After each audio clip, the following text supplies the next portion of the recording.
सामाजिक बांधिलकी आईवडिलांनी खूप चांगली रुजवली. तशी टॉम्बॉयच होते ज्याच्यामुळेच माझं मिलिटरी कॉलेजमध्ये पण एज्युकेशन 12वीला कला शाखेत मी मराठवाड्यातनं दुसरी आले. ट्रेनिंग दिलं तर वर्ष IAS होणार. क्या बात. आणि खरं सांगते मला त्यावेळेस IAS काय हेच माहित नव्हतं. मध्ये मी त्या वेळेस मराठवाड्यात आपल्याला जर पुढे जायचं असेल तर पुरुषांच्या क्षेत्रात सुद्धा सहजरित्या त्यांच्यात मिसळून त्यांच्यामध्ये काम करणं ही सुद्धा तेवढीच महत्वाची. नांदेड जिल्ह्याचं मुख्य कार्यकारी पद खरं मला म्हणजे माझ्या आयुष्यातला एक माइलस्टोन आहे. त्या नेहमीच महिलांबद्दल काम करायला खूप आवडतं. ती माझी आंतरिक उर्मी आहे. प्रथम महिला अधिकारी म्हणून मराठवाड्यामध्ये मी जॉईन होत असते आणि पहिला येण्याचा मान जेवढा सोपा असतो तेवढं तो टिकवणं आणि जबाबदारी पण खूप मोठी असते. 5 ते 6 लाख पाट्या मुलींनी त्या ठिकाणी लावल्या सगळी. आणि या पाट्यामध्ये लोकांना असं वाटेल की काय पाटी लावली तर काय होतं. अनेक आमदारांनी मला पत्र लिहिले की आमच्या बायकांनी सांगितलं की जवळजवळ 40-50 हजार झाडं एका दिवशी लागले गेले. माझ्या मते माझ्या आयुष्यातला हा सगळ्यात महत्वाचा टप्पा होता जिथे मी मुलांना मुख्य प्रवाहात आणण्यासाठी दिवस रात्र काम केलं. मी तिला फक्त एक प्रश्न विचारला. मी म्हटलं तुम्ही जसं आयुष्य जगले तसं तुमच्या मुलींनी आयुष्य जगावं असं तुम्हाला वाटतं का.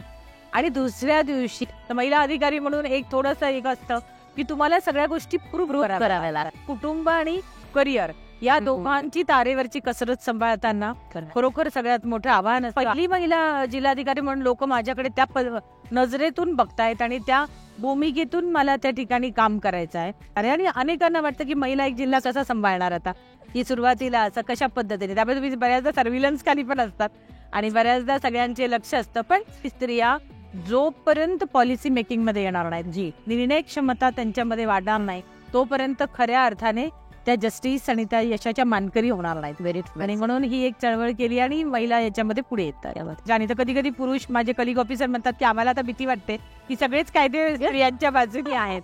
पण मुली आपल्याकडे बघतात. आपली आई स्पेशली आई कशी वागली आहे आणि कशा गोष्टी सगळ्या डील करतीये. स्वतः ड्राईव्ह करेन, तिला कॅफेमध्ये नेईल. मध्ये 2-2.5 तास आमची एक कॉफीवर खूप गप्पा आणि मग एकमेकींमधला संवाद होणं महत्वाचं की तो इतका व्हायरल झाला. इतक्या लोकांचे पर्सनल व्हॉट्सअप आले आणि मग मला कळलं की पालक किती कन्सर्न आहे या विषयावर. शाळेत मुलांची थोडीशी येताना चेकलिस्ट करायला सांगितली, रुमाल त्यांची चेक करायला सांगितले आहे. मला त्यांना एवढंच सांगावंसं वाटतं की शॉर्टकट नाही आहे कुठल्या गोष्टीला. तर ह्या सगळ्या गोष्टीचा तुमचा बी प्लॅन तयार ठेवा, आत्मविश्वास कायम ठेवा आणि फोकस ठेवा. मग मला वाटत नाही की तुमच्या यशामध्ये कोणी येऊ शकतं. मी तुम्हाला सांगितलं की मला सगळंच आवडतं. म्हणजे खऱ्या व्यक्तिमत्व आयुष्य जगायलाच आवडतं, खूप भरभरून जगायला. मी तुम्हाला सांगेल हजारो ख्वाहिश है मेरी, हर ख्वाहिश में दम निकले. मला सगळंच करावं वाटतं. इथलं फुलपाखरू सुद्धा पकडावं वाटतं. हाय, हॅलो, नमस्कार. मी अश्विनी. चित्रांगणच्या संघर्ष योगिनीमध्ये आपलं मनःपूर्वक स्वागत आहे. मंडळी, स्त्रीची अनेक रूपं आपल्याला माहिती आहेत. एक स्त्री आई असते, बहीण असते, आजी असते, काकू असते, मावशी असते, आत्या असते, ती इंजिनियर असते, ती वकील असते, ती डॉक्टर असते आणि एक स्त्री जिल्हाधिकारी सुद्धा असते. असं म्हटलं जातं आपल्याकडे, आपल्या संस्कृतीमध्ये, आपल्या भारतीय संस्कृतीमध्ये असं म्हटलं गेले की एखाद्या सक्षम, योग्य, सुसंस्कृत महिलेच्या हातात जर कुटुंबाची सूत्र दिली तर नक्कीच ते कुटुंब समृद्धीच्या मार्गावर गेल्याशिवाय राहत नाही. आणि समजा हीच सूत्र जर एखाद्या जिल्ह्याची सूत्र जर एखाद्या महिलेकडे दिली तर नक्कीच मंडळी तो जिल्हा सुद्धा समृद्धतेच्या मार्गावर गेल्याशिवाय राहत नाही. आणि मला वाटतंय अगदी जिल्ह्याची निर्मिती झाल्यानंतर अवघे 40 वर्षे होऊन सुद्धा ही सूत्र कधीही एका महिलेच्या हातात गेली नव्हती. मात्र 40 वर्षांनंतर लातूर जिल्ह्याची सूत्र एका महिलेच्या हातात आलेली आहेत आणि नक्कीच संपूर्ण लातूरकर सध्या समृद्धतेच्या मार्गावर जातात असं म्हणायला हरकत नाही. येस, मी बोलतेय लातूरच्या जिल्हाधिकारी मॅडम सौ वर्षा ठाकूर घुगे मॅडम.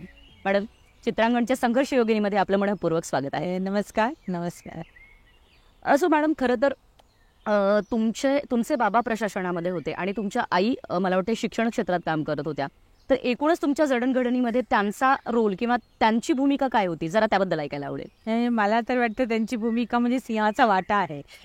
कारण असं म्हणतात ना की शाळेतला शिक्षक जितका महत्वाचा असतो तेवढंच कुटुंबामधील आई वडील यांचा रोल सुद्धा तेवढाच महत्वाचा असतो.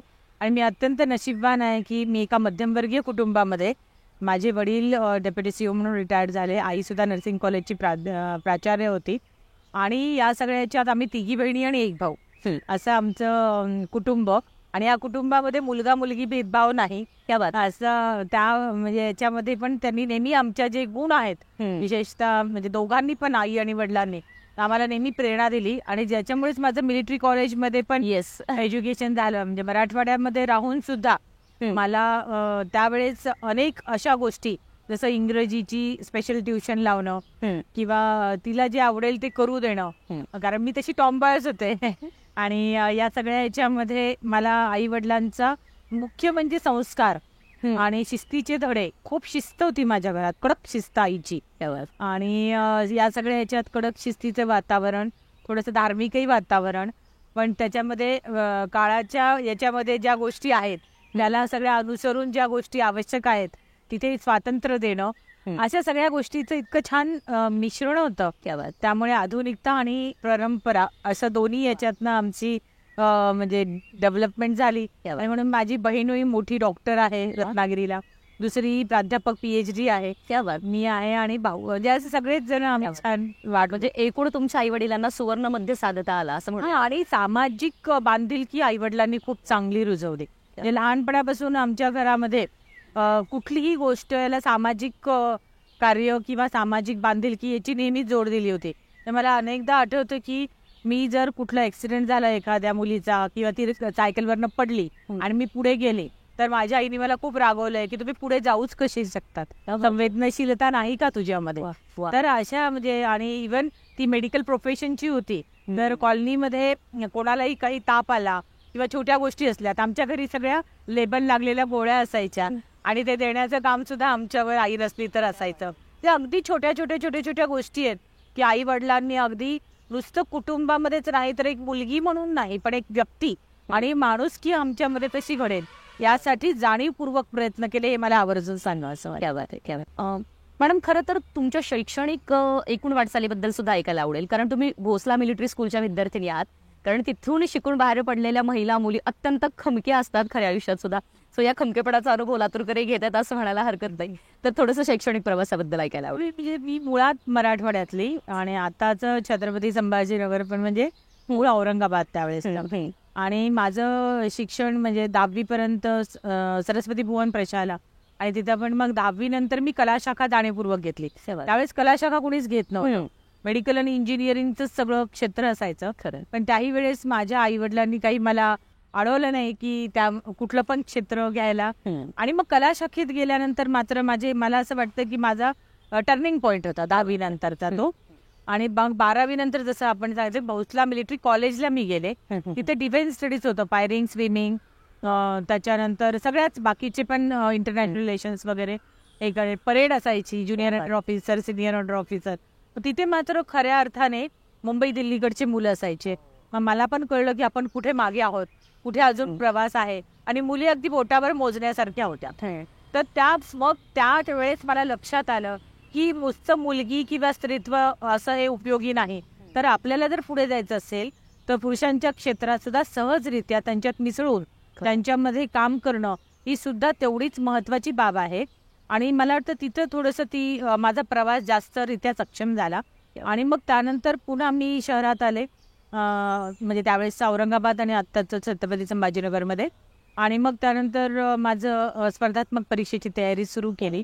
तिथं मला माझे मिस्टर गणेश गुगे भेटले. त्यांच्या प्रेरणेने आणि मार्गदर्शनाखालीच मग मला त्यांनी सांगितलं की असे पेपर्स येऊ शकतात. आणि मग मला पहिल्याच अटेम्प्ट मध्ये मी त्या वेळेस मराठवाड्यात बहिणी उपस्थित. तर हा एक शैक्षणिक प्रवासामध्ये म्हणजे एक स्वतंत्र बाणा. म्हणजे कुठलेही प्रश्न आले तर आई वडिलांनी नेहमी असं सांगितलं की तुमचे प्रश्न पहिले तुम्ही सोडवायचे आणि त्यानंतर जर नाहीच झालं तर आम्ही आहोत. आणि मग अशा याच्यात मध्ये प्रत्येक वेळेला कुठल्याही अडचण आली तर नेहमीच आपण आपल्याला पहिल्यांदा प्रश्न सोडवायचे आहेत किंवा त्याची उत्तरं मिळवायची आहेत. मग वाचनाची पण प्रचंड आवड, म्हणजे ती सगळ्या छोट्या छोट्या गोष्टी मला वाटतं पुढच्या माझ्या प्रवासामध्ये सोप्या होत गेल्या.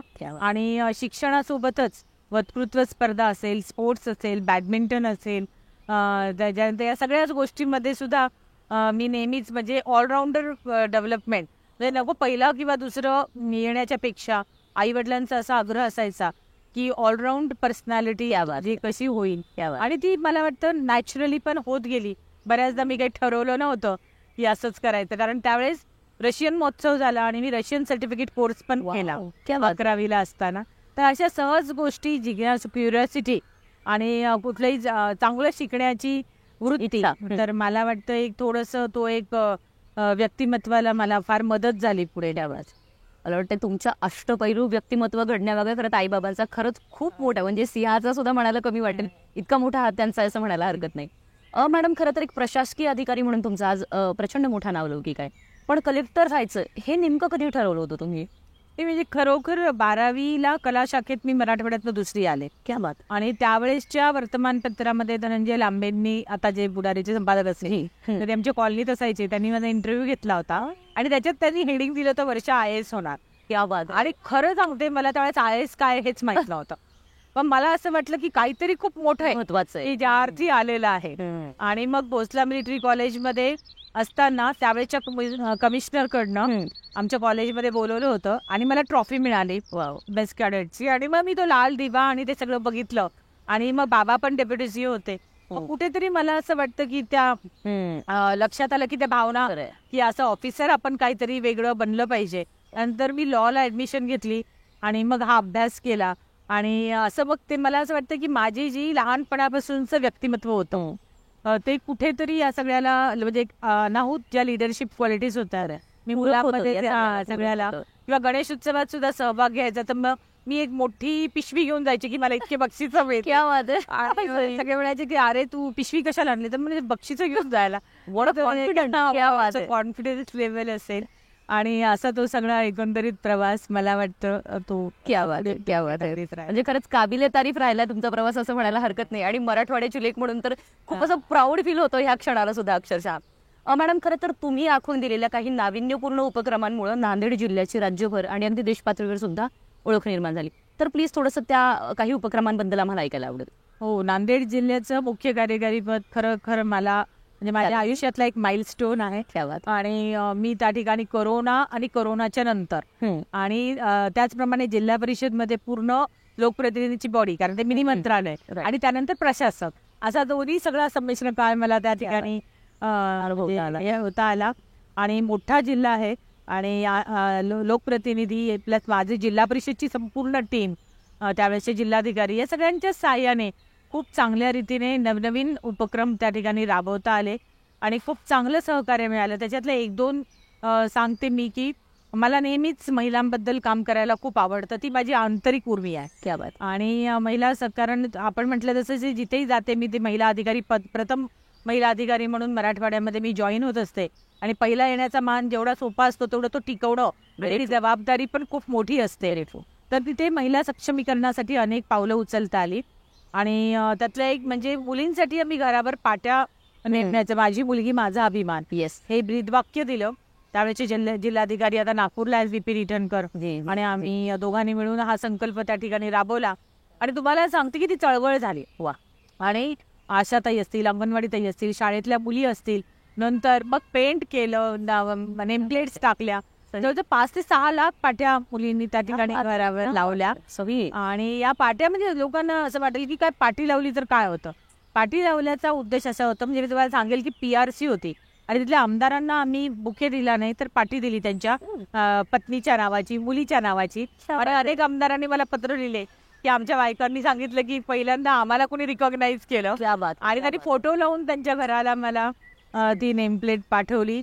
आणि त्या म्हणजे एक नेहमी पुरुषाचं नाव बाहेर घराच्या बंगल्यावर असतं.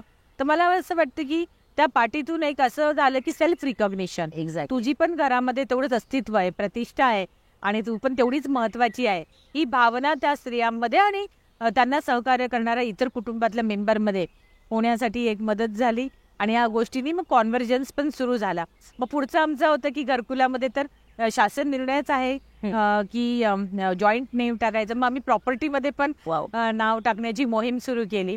त्याच्यानंतर पशुसंवर्धन खात्यातले दवाखाने हे नेहमीच दुर्लक्षित विषय असतो.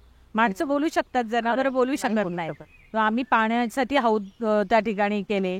अशा अनेक आई बाबांची शाळा, संकल्पना कोविडमध्ये, की मुलांनी आई वडिलांनी दायित्व घ्यायचं आणि मुलांना त्या ठिकाणी शिकवायचं, अभ्यासिका केल्या. तर असे अनेक नवीन नवीन उपक्रम आम्हाला त्या ठिकाणी करता आले. एक मला असं आठवतं की वटपौर्णिमेला मी सहज हाक दिली की उद्या तुम्ही वडाची झाडं लावायचे आणि आपण त्याचा पहिला वाढदिवस साजरा करायचा. जवळजवळ 40-50 झाडं एका दिवशी लावले गेले आणि 1 वर्षांनी ते मला सगळे बोलवत होते की वाढदिवस साजरा करायला या. बोलक्या अंगणवाड्या झाल्या. त्या अंगणवाडीमध्ये सुद्धा आम्हाला खूप चांगल्या रीतीने मुलांचा प्रतिसाद मिळाला. तर म्हणजे अशा अनेक गोष्टी त्या ठिकाणी ओपन जिम असेल, म्हणजे सगळ्याच वेगवेगळ्या डिपार्टमेंटमध्ये करता आलं. गाव तिथे स्मशानभूमी, वैकुंठ एक ISO स्मशानभूमी पण तिकडे झाली, म्हणजे वैकुंठ धामाकडे.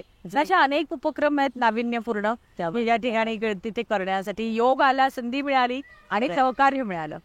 म्हणजे प्रामाणिकपणे सांगते, आता ह्या क्षणाला इथे बसून इतकी आतून उर्मी आली की हा इंटरव्ह्यू झाल्यावर तुम्हाला मला कडकडून मिठी मारायची. कारण एका महिलेच्या दृष्टीने तिची घरामधली जी काही एक जागा असते ना, ती खरं तर चूल आणि मूल, म्हणजे तुम्ही किती हायली क्वालिफाईड असा तुम्हाला याच पद्धतीनं ट्रीट केलं जातं. पण ज्या पद्धतीने तुम्ही त्या बायकांना एक काय म्हणूया, एक स्वतःची जाणीव करून दिली आणि घरावर एक्झॅक्टली तिची डिग्निटी ती मेंटेन केली असं म्हणूया आपण. So really hats off you ma'am. खरं तर बालकामगार प्रकल्पाच्या प्रमुख म्हणून तुम्ही काम केलं होतं आणि त्याची राष्ट्रीय आंतरराष्ट्रीय स्तरावर सुद्धा दखल घेतली गेली होती. तर प्लीज जरा थोडंसं त्या उपक्रमाबद्दल. आम्ही तुम्हाला म्हटलं की जशी महसूल क्षेत्र असेल, हाऊसिंग क्षेत्र असेल, हे सगळं काम करताना माझं अंतर्मन हे नेहमी सामाजिक बांधिलकी आणि समाजामध्ये जे विविध घटक आहेत, वनरेबल घटक, महिला असतील, दिव्यांग असतील किंवा लहान मुलं असतील, बालकामगार असतील, यांच्या प्रती आपोआपच सहज आकर्षित होतं. आणि म्हणजे ILO मार्फत, Indian labour organisation, international labour organisation आणि GOI यांच्या संयुक्त विद्यमानाने काही मोजके जिल्ह्यांची निवड झाली होती बालकामगार प्रकल्पामध्ये. आणि यामध्ये मला म्हणजे त्या ठिकाणचं चीफ म्हणून काम करण्याची संधी मिळाली. माझ्या मते माझ्या आयुष्यातला हा सगळ्यात महत्त्वाचा टप्पा होता, जिथे मी मुलांना मुख्य प्रवाहात आणण्यासाठी दिवस रात्र काम केलं. 2,500 मुलं जवळपास शाळेच्या मुख्य प्रवाहात येऊ शकले. आणि जेव्हा मी रेल्वे स्टेशनवर एकदा चालले होते, एक मुलगा असा पळत आला आणि म्हणायचा की मी आधी रद्दी विकत होतो पण मी आता शाळेत चाललोय. आम्ही स्लॉटर हाऊस मध्ये काम केलं. पावती होती. स्लॉटर हाऊस मध्ये काम केलं. इव्हन US अमेरिकेतलं पथक आलं होतं, त्यांनी सुद्धा आमच्या कामाची प्रशंसा केली. काही 1000पर्यंत मुलांना आम्ही स्किल्ड ट्रेनिंग दिलं, जिथं त्यांना चांगले त्यांचे उद्योग निर्माण होण्यासाठी मदत मिळाली. ते बालकामगारासाठी एक वेगळं काम करताना मजा आली, वेगवेगळे अनुभव आले आणि याच्यातनं त्या कामाची एक वेगळी ओळख सुद्धा तयार झाली. आणि मला वाटतं की माणूस म्हणून नक्कीच त्याचं समाधान सुद्धा खूप मिळालं. ते कशातच मोजता येत नाही. खरं जेव्हा ते मुलांच्या डोळ्यात आपण बघायचो. आणि मी एका ठिकाणी एक एरिया होता, मला अजून आठवतं, त्या ठिकाणी आमची कम्युनिटी वर्कर नेहमी रडायचे की मुलं शाळेतच येत नाही, कामच करतात. मी त्यांना विचारलं की का होत नाही, तर म्हटले की ती आई मुलीला पाठवत नाही, कारण भांडे घासायला वगैरे मुलीला नेलं नाही तर घर कसं चालणार, आणि म्हणून ती नेत नव्हती. मग सगळे थकले. मग म्हटलं चला मी येते तुमच्या बरोबर त्या वॉर्डमध्ये. आम्ही गेलो आणि त्या घरातल्या मग मी त्या आईला बोलवलं. मग तिने सांगितलं की असं नाही तसं नाही, आम्ही कसं, म्हणजे आमचं पोटच याच्यावर आहे. मग मी तिला फक्त एक प्रश्न विचारला. मी म्हटलं तुम्ही जसं आयुष्य जगले तसं तुमच्या मुलीने आयुष्य जगावं असं तुम्हाला वाटतं का? आणि दुसऱ्या दिवशी आम्ही बाकी काहीच बोललो नाही. आणि म्हटलं वाटत नसेल तर मुलीला शिकवा, तिच्या पायावर तिला उभं करा. आणि तुम्हाला सांगते, अजूनही माझ्या अंगावर काटे येतो, दुसऱ्या दिवशी ती आई त्या मुलीला घेऊन त्या शाळेत आली होती. यापेक्षा दुसरा विषयच नाही की जो तिच्या थेट भावनेला हात घालेल. तर मला वाटतं कुठल्या आईला असंच वाटतं की आपल्या मुलांनी शिकून सवरून संघर्षातला या सगळ्या टप्पे परिस्थिती त्यांना करते, पण त्यांना आपल्याला प्रेरणा देता येते, दिशा दाखवता येते. म्हणजे आपण यासाठीचं माध्यम झाला ती खरंच कौतुकाची आणि आदराची सुद्धा गोष्ट आहे मॅडम. खरं तर मी नेहमीच माझ्या आजवर ज्याही लोकांच्या मुलाखती घेतल्या तेव्हा एक वाक्य मी आवर्जून वापरत असते म्हणूया, किंवा ते खूप माझ्या जवळचं वाक्य आहे की माणूस म्हणून तुमच्या जाणीवा शाबूत असायला हव्यात. आणि मला वाटतं अगदी याच्या सुरुवात झाल्यापासून या संवादाची मला सारखं ते फील होते की येस, माणूस म्हणून जाणीवा शाबूत असणारी व्यक्ती आज माझ्यासमोर बसली आहे. असं मॅडम, खरं तर तुम्ही महिला आहात, म्हणजे महिला म्हणून प्रशासनात काम करताना कोणती आव्हानं येतात आणि त्याला कसं डील करता तुम्ही? म्हणजे एक तर खरं अधिकारी म्हणून मी नेहमी स्वतःला पहिले मी एक अधिकारी आहे आणि त्यानंतर मी महिला अधिकारी ऍडिशनल फ्लेवर आहे असं स्वीकारते. त्यामुळे मग आपल्या डोक्यात जे असतं की महिला म्हणून मला हा त्रास होतो, तो त्रास होतो, ऍक्च्युली प्रत्येकालाच कुठे ना कुठे वेगवेगळ्या पातळीवर त्रास होत असतात. आव्हानं खूप असतात. कधी कधी संवाद साधण्यासाठी लोकांना प्रश्न पडतो की कसं काय आपण महिला अधिकाऱ्याकडे ही बाब मांडावी, किंवा त्या भेटतील का, त्या सहज बोलतील का. पण या गोष्टी एकदा त्यांना कळलं की नाही तेवढंच अप्रोचेबल आहे, आणि ज्या गोष्टी डिसेंटली आपण बोलू शकतो, त्यांच्याशी चर्चा करू शकतो, तर या गोष्टी मला वाटतं एक थोडंसं सुरुवातीला त्यांच्या प्रती मी म्हणजे माझ्याकडे यायचीच नाही बोलायला, बाहेरच गर्दी गर्दी गर्दी असायची. मग नंतर मी जाऊ त्यांच्याशी संपर्क करायचे आणि म्हणायचे अरे का सांगा ना काय तुमची अडचण आहे. तर अशी पण होते. कधी कधी सुरुवातीला की पोस्टिंग देताना एक मनात प्रश्न असायचा की यांना झेपते का, यांना पेलते का. तर महिला अधिकारी म्हणून एक थोडंसं एक असतं की तुम्हाला सगळ्या गोष्टी प्रूव्ह कराव्या लागतात. आणि पण आता तसं कल्चर राहिलेलं नाहीये. आता जिकडे तिकडे बऱ्याच क्षेत्रामध्ये महिला खूप चांगली कामगिरी करतायत, कुटुंब त्याला सहकार्य करतायत, खूप पॉझिटिव्ह असं वातावरण आहे. नेमक्या काही गोष्टी आव्हानं आहेत की कुटुंब आणि करिअर या दोघांची तारेवरची कसरत सांभाळताना खरोखर सगळ्यात मोठं आव्हान असतं. आई म्हणून भूमिका, पत्नी म्हणून भूमिका, सगळ्या भूमिकेतूनही जात असतात. पण मनात इच्छा असेल तर होतं सगळं. तर काही ठिकाणी येतात अडचणी, पण मला वाटतं तो फार काही असा मोठा प्रश्न येत नाही, कारण तुमच्या आतमधली विल पॉवर आणि काम करण्याची प्रामाणिक इच्छा असेल तर आपण यांच्यावर असं लिलया मात करतो. क्या बात आहे, व्हेरी वेल सेड मॅम. मॅडम खरं तर 1982ला उस्मानाबाद जिल्ह्यामधनं लातूर जिल्हा वेगळा झाला आणि स्वतंत्र जिल्हा स्थापन झाला. साधारण 40 वर्षांपेक्षा जास्त काळ झालाय आणि तोपर्यंत जिल्ह्याची सूत्र जी काही होती ती एका पुरुषाच्या हातात होती. म्हणजे अर्थात त्यांनी पण फार उत्तम कामगिरी केली. आपल्याकडे अनेक जिल्हाधिकारी येऊन गेलेले ज्यांनी खरंच उत्तम काम केले. एक पहिली महिला जिल्हाधिकारी म्हणून हा मान तुम्हाला मिळालाय. लातूर जिल्ह्याची सूत्र आज तुमच्या हातात आहेत. तर एक्झॅक्टली काय भावना होती या पहिलं असण्याची? म्हणजे खरं तर मी शासनाची पहिली ऋणी आहे की त्यांनी हा विश्वास माझ्यावर दाखवला आणि ही जबाबदारी माझ्यावर त्यांनी दिली. मला खरं सांगायचं तर जेव्हा मी इकडं आल्यानंतरच मला कळलं की म्हणजे जाणारे मैले, पण पहिली महिला जिल्हाधिकारी म्हणून लोक माझ्याकडे त्या नजरेतून बघतायत आणि त्या भूमिकेतून मला त्या ठिकाणी काम करायचं आहे. एक मी तुम्हाला सांगते की ती एक खूप अशी अभिमानाची पण बाब वाटत होती आणि त्याचप्रमाणे जबाबदारीची पण वाटत होती. आता माझ्यावर एवढी जबाबदारी वाढली आहे की फक्त लातूरमध्ये नाही, पण लातूरमधल्या महिला पण माझ्याकडे अपेक्षेने बघतायत आणि त्यांची पण रास्त आहे की अशा प्रकारे. आणि अनेकांना वाटतं की महिला एक जिल्हा कसा सांभाळणार आता, ही सुरुवातीला असं कशा पद्धतीने, त्यामुळे तुम्ही बऱ्याचदा सर्व्हिलन्स खाली पण असतात आणि बऱ्याचदा सगळ्यांचे लक्ष असतं. पण एक पॉझिटिव्हिटी किंवा एक मनात तर माझ्या अनेक चांगली कामं करण्याचा एक खूप माझी इच्छा पण आहे वेगवेगळ्या क्षेत्रात. जसं लातूर म्हटलं की पाण्याचं दुर्भिक्ष आहे, वृक्षांचं आच्छादन कमी आहे, ट्री कॉरिडॉर्स करायचे आहेत, काही चांगले पाणवठे आणि जलसंधारणाची कामं करायची आहेत. त्याच्यानंतर इथं GI मानांकन मिळालेलं आहे, चिंचेला मिळालेलं आहे, कोथिंबिरीला मिळालेलं आहे आणि कृषी खात्यातही खूप चांगलं काम. इथं बोरसू डाळ पण खूप प्रसिद्ध आहे, डाळ मिल्स आहेत. पण या सगळ्यांसोबत मला जे समाधान देणारा घटक असेल तो म्हणजे स्त्रियांचं सक्षमीकरण आणि बचत गटातल्या मोहिमा असतील. कारण बऱ्याचदा मला जास्त श्रम करावे लागतात, पण छोटी महिलांचे कार्यक्रम असेल तरी मी आवर्जून जाते. छोट्या शाळा कॉलेजमध्ये सुद्धा मी द्यायला जाते, कारण मला माहिती आहे की कोणाला कधी कशी इग्नाईट होईल. Very true. मी सुरुवातीला जेव्हा 1-2 महाविद्यालयात गेले होते आणि काही वर्षांनी त्या मुली पळत आल्या की आम्ही नायब तहसीलदार झालोय, तुमचं भाषण तिकडे ऐकलं होतं. मला असं वाटतं की जर त्या भाषणात एखाद दुसरी मुलगी सुद्धा स्पर्धात्मक परीक्षा किंवा तिच्या करिअरकडे वळली, एखादी 2 महिला उद्योजक झाल्या त्यांनी वेगवेगळ्या, तरी मला असं वाटतं की ते समाधान माझ्यासाठी सर्वोत्तम समाधान असणार आहे. आणि म्हणून मी खूप पॉझिटिव्ह आणि खूप या सकारात्मक भूमिकेतनंच लातूरकडे आणि लातूरकरांकडे बघतीये. आणि आतापर्यंत त्यांनी मला इतकं भरभरून प्रेम आणि सहकार्य केलंय, तर मला खात्री आहे की माझ्या पूर्ण कारकिर्दीत ते सहकार्य आणि ते सगळं प्रेम असंच अबाधित राहणार आहे. नक्कीच राहील मॅम. लातूरकर फार प्रेमळ माणूस आहे. मॅम खरं तर महसूल विषयकही उपक्रम आपण राबवणार आहोत का येत्या काही काळामध्ये? महसूलच्या याच्यामधल्या म्हणजे रेव्हेन्यू आमचा वाढवायचा कसा, जमीन महसुलाच्या बाबी असतील, येण्याची प्रक्रिया अजून सोपी कशी करता येईल, काही बऱ्याच गोष्टी मनात आहेत की ज्या थोडासा तलाठी रेकॉर्ड अपग्रेडेशन करायचं आहे. तर अशा अनेक संकल्पना आहेत. महसूलबद्दल सगळ्यात प्रथम महसूल राजस्व अभियान पण आम्ही राबवलं, तर एक लोकांच्या मनात एक चांगली प्रतिमा आणि हे विश्वासादर्शक त्यांना ती वाटली पाहिजे. अनेक तक्रारी पण येतात. आम्ही आता एक प्रतिसाद प्रणाली म्हणून काढली आहे. अनेक म्हणजे माझ्याकडे भेटायला व्हिजिटर पण खूप असतात.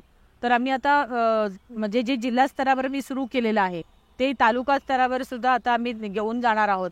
आणि त्या तक्रारींचं निवारण, निपटारा, त्या गुणानुक्रमे मेरिटवर कसा होईल आणि लोकांच्या प्रति महसूल प्रशासनासाठी एक वेगळी विश्वासार्हता, सकारात्मकता कशी होईल या आगामी वर्षावर मी प्रयत्न करणार आहे. मॅम, येतं वर्ष हे खरं तर निवडणुकीचं वर्ष असणार आहे. तर नवीन मतदार आणि महिलांसाठी आपण काही विशेष उपक्रम राबवताय असं आमच्या कानावर आलंय. तर या निमित्तानं, या अनुषंगानं तुम्ही काही आवाहन करू इच्छिता का? हे आता निवडणुकीची तयारी सुरू झाली आहे, प्रिपेअरनेस सगळं सुरू झालेला आहे. आणि या सगळ्याच्या बॅकग्राऊंडवर जेव्हा मी इथं जॉईन झाले तेव्हा माझ्या लक्षात आलं की स्टेट सरासरीपेक्षा लातूर मधल्या महिलांचं वोटिंग याच्यामधलं प्रमाण कमी आहे. आणि म्हणून पहिल्यांदाच मी सगळ्यांना आवाहन केलं की सगळ्या महिलांचं, मुलींचं 18 वर्षावरील आपण ओळखपत्र देण्यासाठी प्रयत्न करू. इथं टिपिकल इंडियन एक आहे, यांच्यामधली मुलगी आहे, तिला सुद्धा बोलवून आम्ही त्या ठिकाणी गेलो. आम्ही सगळ्या शाळा, कॉलेज, महिला बचत गट या सगळ्यांना पिंजून काढलं माझ्या एसडीओनी. आणि उदगीर मधल्या माझ्या एसडीओनी सुशांत शिंदे म्हणून प्रचंड चांगलं काम केलं. त्यांनी सगळ्या शाळा कॉलेजमधलं 100% करून 2% त्याचं जे पर्सेंटेज त्या ठिकाणी वाढवलंय, ज्याने इलेक्शन कमिशननी पण नोंद घेतलेली आहे. आणि जवळपास 6% प्रमाण जिल्ह्यामध्ये आम्ही वाढवण्यासाठी यशस्वी ठरलोय फक्त 4 ते 5 महिन्यामध्ये. तर त्याच्यामधल्या काय अडसर आहेत की महिलांचं माहेर आणि सासरचं आडनाव. तर माहेरचं आडनाव इथं असतं, मग त्या नोंदणी करायला जातात, मग ते सासरचं आडनाव असतं, मग ते आधार कार्डवर नसतं. असे जे छोटे छोटे टेक्निकल इश्यूज असतात की बाबी मला काय करायचंय ते मतदान करून, ही पण भावना असते. मग त्यांना मी सांगितलं की निर्णय प्रक्रियेत तुमचा खूप मोठा सहभाग आहे खरं, आणि जोपर्यंत निर्णय प्रक्रियेत तुम्ही येणार नाही तोपर्यंत तुमची व्हॅल्यू पण वाढणार नाही. तर मी माझ्या प्रत्येक कार्यक्रमात आवर्जून सगळ्या महिलांना आवाहन करते की तुमच्याकडे तुमच्या हक्काचं मतदार ओळखपत्र असलं पाहिजे आणि हा मतदानाचा हक्क तुम्ही बजावला पाहिजे. कारण निवडणुकीच नव्हे तर मला असं वाटतं की स्त्रिया जोपर्यंत पॉलिसी मेकिंग मध्ये येणार नाहीत, जी निर्णय क्षमता त्यांच्यामध्ये वाढणार नाही, तोपर्यंत खऱ्या अर्थाने त्या जस्टिस आणि त्या यशाच्या मानकरी होणार नाहीत. आणि म्हणून ही एक चळवळ केली आणि महिला याच्यामध्ये पुढे येतात. व्हेरी वेल सेड, व्हेरी वेल सेड. खरं तर महिला आज घराबाहेर पडलीये, पुरुषांच्या खांद्याला खांदा लावून काम करतेय, घरातही कमवून आणतीये, यशाची शिखरं पालंकरात करतेय. पण कुठेतरी पुरुषी मानसिकता आजही हे सगळं स्वीकारायला तितकीशी तयार झालेली नाहीये. तर यावर काय वाटतं तुम्हाला? आता परवाच एका इंस्टाग्रामवर तुम्ही बघितलं असेल ना, सोशल मीडियावर, की एक डॉवरीचा हुंडाबळीसाठी आणि आजही डॉक्टर याच्यातली महिलेला वाटलेला विषय. तर म्हणजे समाजामध्ये ज्या काही गोष्टी रूढ आहेत की आजही हुंडा किंवा आजही महिलांना असं वाटतं की सगळं घरगुती काम आणि करिअर मी कसं करणार आहे, तिला तेवढंच हे, त्या गोष्टी कुठे कुठे त्यांना त्या ठिकाणी आव्हानांना त्या ठिकाणी जावं लागतं. आता मानसिकता तर काही एकदम बदलणार नाही, कारण कायदे भरपूर आहे स्त्रियांच्या बाजूने. तर आता मी जेव्हा विशाखा कमिटीची चौकशी करते किंवा अनेक या ठिकाणी, तर कधी कधी पुरुष माझे कलिग ऑफिसर म्हणतात की आम्हाला तर भीती वाटते की सगळेच कायदे स्त्रियांच्या बाजूने आहेत. पण नुसते कायदे करून चालत नाही, त्या कायद्याची अंमलबजावणी आणि अंमलबजावणीसाठी आपली मानसिकता, समाजातली मानसिकता ही बदलणं अत्यंत गरजेचं आहे. खूप चांगला काळ आता सुरू झालेला आहे, आशादायी आहे, सकारात्मक आहे, पण त्याची स्पीड खूप स्लो आहे. ती स्पीड वाढवणं आता यंगस्टर जे आहेत आणि महिला येत आहेत आणि आता ज्या म्हणजे नवीन होऊ घातलेल्या आहेत त्या सुद्धा याच्याकडे आशाने बघत आहेत. आणि मला खात्री आहे की आता सगळ्याच ठिकाणी 33% महिलांसाठी रक्षण आहे, पॉलिटिकल याच्यात पण आहे. महिला आता पुढे येत आहेत आणि घरही त्यांना सहकार्य करत आहेत. लवकरच हे चित्र खूप पलटेल आणि रथाच्या दोन्ही चाकांना तेवढंच महत्व मिळेल असं माझी खात्री आहे.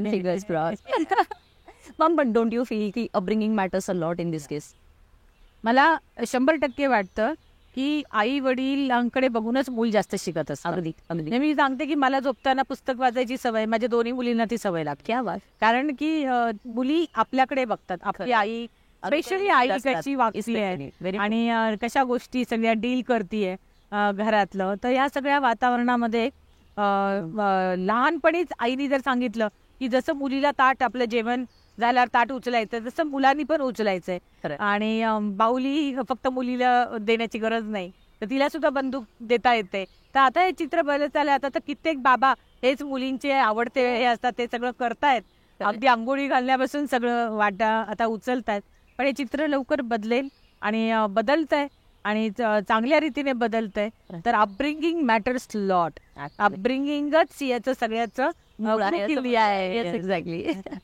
खरं तर मॅडम, अधिकाऱ्यांच्या सतत बदल्या होत असतात. अशा वेळेला मुलांचं शिक्षण, कौटुंबिक जबाबदारी या सगळ्या गोष्टी कशा पार पडतात? कारण घरातली स्त्री ही खरं तर घराची करती असते असंच म्हणायला हरकत नाही. तर हे सगळं कसं हँडल करता? हा थोडासा आहे चिंतेचा विषय आहे.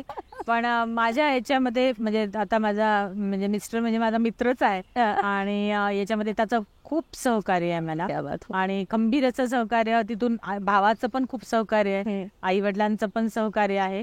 पण या सगळ्या ह्याच्यामध्ये मला असं वाटतं की माझी मॅनेजमेंट खूप चांगली आहे आणि म्हणजे मुलांना क्वालिटी वेळ देणं. आता इथून जर मी 2 दिवस जायचं असेल घरी तर मग मी आवर्जून बघते की मुलीला वेगळा वेळ देईल, स्वतः ड्राईव्ह करेन, तिला कॅफेमध्ये नेईल. मग ते 2-2.5 तास आमची एक कॉफीवर खूप गप्पा आणि मग एकमेकींमधला संवाद होणं महत्वाचं आणि मनमोकळेपणे गप्पा मारून मग त्यांना आपण जर फार शिकवत बसलो तर त्यांना आई आवडत नाही. खरं. पण त्यांच्यामधली आई जर त्यांच्यात मिसळून राहणार हे असतात, I can feel the pain, कारण माझी मुलगीच आहे. सो आई त्यांना तो उपदेश देताना जर वाटते आपण वाटलो तर मग हे होतं.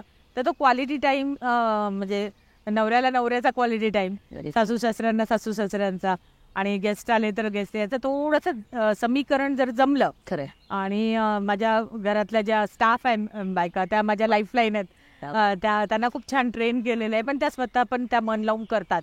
म्हणजे एक delegation of powers plus quality time to every relationship. मध्ये आई असेल, वडील असतील किंवा घरातल्या प्रत्येक मेंबर्सला आणि एक स्पेशल काहीतरी सगळ्या इव्हेंट्सद्वारे सेलिब्रेशन याच्याकडे माझा खूप कल असतो.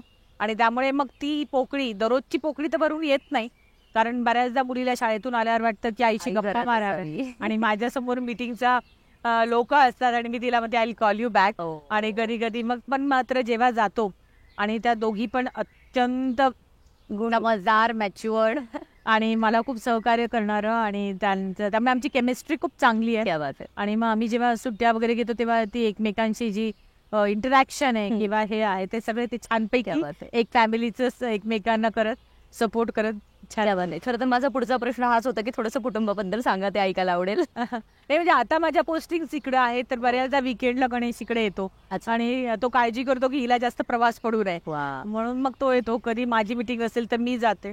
तसं समीकरण ते होऊन जातं खरं. आणि एकमेकांप्रती म्युच्युअल ट्रस्ट आणि रिस्पेक्ट असेल तर मला वाटतं या गोष्टी सुद्धा ओढून ताणून कराव्या लागत नाही. खरं. त्या सहज प्रेमाखातर प्रत्येक नातं जपलं जातं. व्हेरी वेल सेड मॅम. तुमचे आवडते छंद आणि एखादं आवडतं गाणं, आवडता सिनेमा सुद्धा ऐकायला आवडेल. ते गाणं म्हणजे मी तुम्हाला सांगेल, हजारो ख्वाहिश है मेरी. यार ख्वाहिश पे दम निकले. मला सगळंच करावं वाटतं, इथलं फुलपाखरू सुद्धा पकडावं वाटतं. किती छान. त्यामुळे हीच गझल माझी आवडती गझल आहे. जगजीत सिंग मला खूप आवडतो. नंतर लता मंगेशकरचं लग्वा गले पण गाणं आवडतं. दिल तो है दिल आवडतं. दिल क्या क्या अमिताभ राखी. तर मी खूप पिक्चर बघते. क्या बात आहे. सही. आणि म्हणजे अगदी आम्ही दोघंही असलो तर दोघं बघते. आता कुठली बघितली? आताच बघितली बहादूर. शाम बहादूर. त्याच्या आधी 12th fail you name. Movie हे खूपच भारी झालं. गाणं पण मला गाण्यांची प्रचंड आवड आहे. 5 मिनिटं जरी मला मधला ट्रॅव्हल टाइम असेल तर मी लगेच माझ्या जीप मध्ये बॉडीगार्डला सांगते, काय आजारी आहेस का, गाणं गावत नाही आहेस तू. तर या दृष्टीने मी स्वतःला पॉझिटिव्ह आणि लायटर ठेवते. कारण या स्ट्रेस मधनं सुद्धा तुम्ही डिटॅच झाले तर पुढचे रिफ्रेश होत असतात. मला ट्रेकिंगची खूप आवड आहे. भटकन ती मला खूप आवडते. मला पुस्तक वाचायला पण खूप आवडतात. मी तुम्हाला सांगितलं की मला सगळंच आवडतं. म्हणजे व्यक्तिमत्व आयुष्य जगायलाच आवडतं, खूप भरभरून जगायला. ऐतिहासिक स्थळं बघणे हा मला खूप छंद आहे. त्याच्यावर मी काही लिहिले पण आहेत ब्लॉग्स. आता वेळ मिळत नाही पण तरी आता लातूरमध्ये सुद्धा जवळचं बिदर, गुलबर्गा हे माझं पाहून झालंय. आता लातूर मधल्या पण अनेक ऐतिहासिक गोष्टींवर मला लिहिण्याची इच्छा आहे. बघूया आता नाही जमण्यात आहे. इथे खरोशाच्या जवळ लेणी पण आहेत, खूप वेल नोन लेणी आहेत. जमलं तर नक्की त्या सुद्धा बघा. मॅम खरं तर मी लातूरची जरी कन्या असले तरी मी पुण्याला राहते. अगदी योगायोगाने लातूरला आता आले. तर या दरम्यान रिसेंटली मी पोस्ट सुद्धा केली होती फेसबुकला की लातूरमध्ये खरं तर वाहतुकीशी रिलेटेड खूप समजतात मॅम. तो विषय आहे बाल गुन्हेगारीचं थोडंसं वाढतं प्रमाण आणि कॉलेज. कारण तुम्हाला माहिती की लातूर आपलं एज्युकेशन हब झालंय. पुण्यानंतर खरं तर लातूरला प्रायोरिटी दिली जाते शिक्षणाबाबतीत, आणि तिथे नकळतपणे ती ही जी तरुण पिढी आहे किंवा ही जी कॉलेज गोईंग मुलं मुली आहेत ना, ते थोडेसे व्यसनांकडं जात आहेत. तर मला वाटतंय लातूरच्या जिल्हाधिकारी म्हणून आज लातूरचा पालक आहात तुम्ही, तर या अर्थाने काय वाटतं की या सगळ्या गोष्टींवर काही करता येऊ शकेल का आपल्याला? हो, म्हणजे पहिलाच विषय व्यसनाधीनता घेते मी. म्हणजे माझ्याकडे मीटिंग होती आणि मी मीटिंग घेतली त्या विषयावर आणि सहज मी एक बाईट टाकला आणि तो युट्यूबवर आला आणि मला आश्चर्य वाटलं की तो इतका व्हायरल झाला आणि इतक्या लोकांचे पर्सनल व्हॉट्सअप आले आणि मग मला कळलं की पालक किती कन्सर्न आहे या विषयावर आणि मुलांच्या याच्यावर. कारण आम्हाला असं वाटतं की हा एज्युकेशन हब आहे. आई वडील मुलांना इथे सोडून जातात आणि सोडून गेल्यानंतर आता मग बरेच इश्यूज आहेत राज्य सगळीचकडे जे चाललेलं आहे. मग आम्ही बऱ्याच मिटिंग घेतल्या आणि त्यामधला व्हाईटनर असेल, आता बरेच प्रमाण आहेत की काय काय कॅनॉट इमॅजिन. मी एज्युकेशन डिपार्टमेंटची मिटिंग घेतली, त्यांना शाळेत मुलांची थोडीशी येताना चेकलिस्ट करायला सांगितली, रुमाल त्यांची चेक करायला सांगितले आहे आणि आम्ही चांगला अवेअरनेस करणार आहोत आता या दृष्टीने. पोलिसांची सुद्धा बरी इथले SP आहेत सोमय मुंडे, त्यांनी सुद्धा याच्यामध्ये खूपच चांगल्या रीतीने इंटरेस्ट घेऊन काम सुरू केलेलं आहे. आमचे CEO आहे अनमोल सागर, त्यांनी सुद्धा शाळेमध्ये वगैरे कसं आपल्याला म्हणजे प्रतिबंध करता येईल यासाठी सुद्धा ट्युशन एरिया जो आहे त्यामध्ये आम्ही एक दामिनी पथकासारखं संध्याकाळी काही स्कॉड करून मुलांना त्या ठिकाणी थोडंसं ते सुद्धा चेक करणार आहोत. तर म्हणजे या पद्धतीने म्हणजे मुलांना असं वाटू नये की आम्ही त्यांना हॅरेस करतोय, पण याच्यावर एक सर्व्हिलन्स किंवा या पद्धतीने त्यांच्याकडे कारण हा हे त्यांचं प्राईम एज आहे आणि या एज मध्ये जर व्यसनाधीनता जडली एकदा तर या सुटत नाही आणि खूप त्रास होतो. आमचा प्रयत्न आहे की या गोष्टीकडे आपण बघितलं जावं. बालगुन्हेगारीबद्दल बोलते मी. जेलला व्हिजिट, जिल्हाधिकाऱ्यांना जेलला व्हिजिट जावं लागतं. इथल्या जेलला व्हिजिटला गेल्यानंतर मी जेव्हा राऊंड घेत होते सगळ्या बराकमध्ये, तेव्हा माझ्या निदर्शनास आलं की 19 ते 35 याच्यातले मुलं जास्त आहेत. आणि मी ऑब्झर्वेशन आमच्या त्या जेलरकडे मांडलं तर मॅडम हे ऑब्झर्वेशन कोणीच केलं नाहीये. आणि मग त्याच्यानंतर आम्ही 10 दिवसाचा विफॅशनाचा क्लास त्या ठिकाणी त्या मुलांसाठी आणि ज्या इच्छुक आहे त्यांच्यासाठी नुकताच केला. त्याच्यासाठी स्पेशल परमिशन पण घेतली, कारण पहिल्यांदा जर काही त्यांच्यावर रोजगाराचं स्किल ट्रेनिंग द्यायचं असेल तर त्याचं माइंड स्टेबल पाहिजे आणि जेव्हा ते बाहेर जातील तेव्हा काहीतरी उद्योजिकाचं ज्ञान असेल तर समाजामध्ये त्यांच्याकडे बघण्याचा दृष्टिकोन वेगळा असेल तर ते त्यांचं अर्थार्जन करू शकेल. पुढची पायरी आमची त्यांना स्किल डेव्हलपमेंट देण्याची आहे. अशा विविध माध्यमातून या गुन्हेगारीवर सकारात्मक पद्धतीने यांना आपल्याला कसं स्वयंभू आणि स्किल डेव्हलपमेंटनी करता येईल हा सुद्धा आपला पुढचा प्रयत्न आहे. मॅम व्हॉट अबाउट इथलं ट्रॅफिक आणि इथलं ट्रॅफिकचा आहे तो इश्यू. आता रिंग रोडचं पण वगैरे काम झालेलं आहे. याच्यामध्ये मी आता अजून मला तो वेळ मिळाला नाही, पण आता याच्यामध्ये जानेवारीमध्ये आम्ही ती एक मीटिंग घेऊ, traffic plus police plus common नागरिक, आणि त्याच्यातल्या बसेसचं नियोजन, कुठे पार्किंग करायचं हे माझ्या डोक्यात आहे. पण थोडेसे नागरिकांचे सोल्युशन्स पहिले घेऊन मग मी त्या विषयाला हात घालेन, कारण लोकांना कुठे अडचणी येत आहेत ते पहिले जाणून घेणं जास्त गरजेचं आहे. तर पुढचा माझा तो विषय हाती घेण्याचा माझा मानस आहे. क्या बात आहे. म्हणजे होतं ना असं मॅडम की आमच्यासारखी लोक बऱ्याचदा होतं की लातूरची असतात, करिअरसाठी, शिक्षणासाठी, नोकरी धंद्यासाठी आपण बाहेरच्या शहरांमध्ये जातो आणि जेव्हा बाहेरच्या शहराची स्पेशली वाहतुकीतली शिस्त बघतो, ट्रॅफिक आपल्यापेक्षा तिकडे जास्त आहे, पण त्या वाहतुकीला तिथल्या एकूणच सगळ्या व्यवस्थेला एक शिस्त आहे आणि ज्या शिस्तीचा अभाव खरं तर आपल्या इथल्या लोकांमध्ये आहे. आणि तुम्ही म्हणालात तसं खरं तर या बाबतीत अवेअर होणं खूप गरजेचं आहे. कारण हे लाल दिवा लागल्यावर थांबा. एक्झॅक्टली. हे प्रत्येकाला कळालं पाहिजे आणि जाणून बुजून त्यांनी थांबलं पाहिजे. प्रत्येक जण थांबला तर मग सगळ्यांनाच पुढे जाता येईल. छोट्या छोट्या गोष्टी याच्यासाठी अवेअरनेस प्रोग्राम प्लस काही मग कायद्यानी जोड असं आपण जसं कॉम्बिनेशन करून पुढे जाणार आहोत. क्या बात आहे. मॅडम शेवटचा प्रश्न असेल, तुमच्या नजरेतनं यश म्हणजे काय? बापरे, हा फार व्यापक संकल्पना आहे. ऍक्च्युली यश असं काही असतं असं मला वाटत नाही. यश म्हणजे आयुष्यात ज्या गोष्टी मनाला भावतात, जे करण्यात तुम्हाला आनंद मिळतो आणि ज्याच्यामुळे तुमच्या समाजामध्ये तुमच्या हातून काहीतरी योगदान करण्याची तुम्हाला संधी मिळते आणि विविध घटकांमध्ये, कारण आपला याच समाजामध्ये याच मातीत आपल्याला देणं असतं. तर मनापासून तुम्हाला असं वाटेल हा हे माझ्याकडनं झालं, तर या सगळ्या गोष्टीचं आनंद हे करणं आणि त्याची एक उंचीवर नेऊन ठेवणं हे जरी यश असलं तरी मला अजून एक वाटतं की त्याच्यावर समाधानी न राहता, कारण मला असं कधीच वाटत नाही की मी खूप चांगलं काम केलेलं. मला असं वाटतं की अरे अजून माझ्याकडनं खूप राहिलं गेलं आणि ती पण मला खूप प्रेरणादायी असतं. तर मला असं वाटतं सगळ्या गोष्टीचं म्हणजेच हे यश, सगळ्या गोष्टींचं मिसळ म्हणजेच यश आहे. खरं तर तुम्ही अगदी प्रामाणिकपणे मी माझ्या प्रेक्षकांसमोर ही गोष्ट कबूल करते की कमाल ओघवत्या शैलीत बोलता हो तुम्ही. म्हणजे मी स्वतः आम व्हेरी मच इम्प्रेस. त्यामुळं मोह आवरत नाही म्हणून अजून एक आता शेवटचा प्रश्न. तुम्ही म्हणाल प्रश्नांची यादी संपतच नाही, पण जेन्युअनली हा शेवटचा. आत्ताच्या यंगस्टर्सना स्पेशली या तरुणाईला तुम्ही काय सांगाल? मला त्यांना एवढंच सांगावंसं वाटतं की शॉर्टकट नाही आहे कुठल्या गोष्टीला. हे तुम्ही एक लक्षात ठेवा आणि फोकस करा. या पिढीचा प्रॉब्लेम काय आहे की त्यांची खरंच त्यांना खूप कॉम्पिटिशन आहे आणि माहितीचा पूर आहे. आपल्या वेळेस म्हणजे मला वाटतं की हे माहिती हा सिलेबस आहे तर सोपं जातं. आता इतकी माहिती आहे आणि मोबाईल आपण स्वतः जर सकाळी कळलं तर आपल्याला कळत नाही ओपन केल्यावर व्हॉट्सअपमध्ये रीलमध्ये किती वेळ जातो. इथं मुलं आहेत त्यांना कसं कळणार आहे या सगळ्या. या मोबाईलच्या या सगळ्या प्रलोभनापासून यांनी स्वतःला दूर ठेवून एक फोकस पद्धतीने स्वतःचं करिअर घडवणं आणि फिजिकली फिट आणि मेंटली फिट. कारण नुसतंच अभ्यासामध्ये नाही तर त्यांनी थोडासा व्यायाम आणि फिट बॉडी असेल तर तुम्ही सगळ्या क्रिएटिव्हिटीकडे जाऊ शकतात. तर फोकस हा तुमचा कधीच गेला नाही पाहिजे. आणि लास्ट मला असं वाटतं की तुमची बलस्थानं तुम्हाला ओळखली पाहिजे आणि तुमचा बी प्लॅन तुमच्याकडे असला पाहिजे. कारण मला सगळ्यात वाईट कधी वाटतं की एखाद्या मुलाने मेडिकल पेललं नाही, स्पर्धात्मक परीक्षात फेल झालं म्हणून आत्महत्या केली किंवा प्रयत्न केला. मला वाटतं आयुष्य इतकं सुंदर आहे, खरं तर इतकं खूप सुंदर आहे. त्यामुळे जर हे नाही आलं तर त्याच्यासाठी 100 गोष्टी अजून तुमच्या पुढे आहेत पण तुम्ही त्याच्याकडे बघत नाही आहात. तर ह्या सगळ्या गोष्टीचा तुमचा बी प्लॅन तयार ठेवा, आत्मविश्वास कायम ठेवा आणि फोकस ठेवा. मग मला वाटत नाही की तुमच्या यशामध्ये कोणी येऊ शकतं. मला एवढंच सांगावं असं वाटेल. क्या बात आहे, क्या बात आहे. खरं तर मगाचपासून सगळ्याच मुलाखतींमध्ये मी हे म्हणते, पण मला वाटते ती कदाचित औपचारिकता असते नेहमी म्हणायची, पण आज खूप मनापासून म्हणते की माणूस म्हणून जाणीवा शाबूत असणारी एक जिल्हाधिकारी आणि अष्टपैलू व्यक्तिमत्व म्हणून खरं तर लातूरच्या जिल्हाधिकारी मॅडम आहेत. आज त्यांच्याशी संवाद साधून खूप मजा आली, खूप भारी वाटलं आणि मला स्वतःला खूप मोटिवेट झाल्यासारखं फील झालं. So thank you so much ma'am. आणि मंडळी, तुम्ही कुठेही जाऊ नका. जर तुम्ही अजूनही चित्रांगण हे चॅनल सबस्क्राईब केलं नसेल तर प्लीज सबस्क्राईब करा. Till then stay connected with Chitrangan. Thank you so much. Thank you ma'am.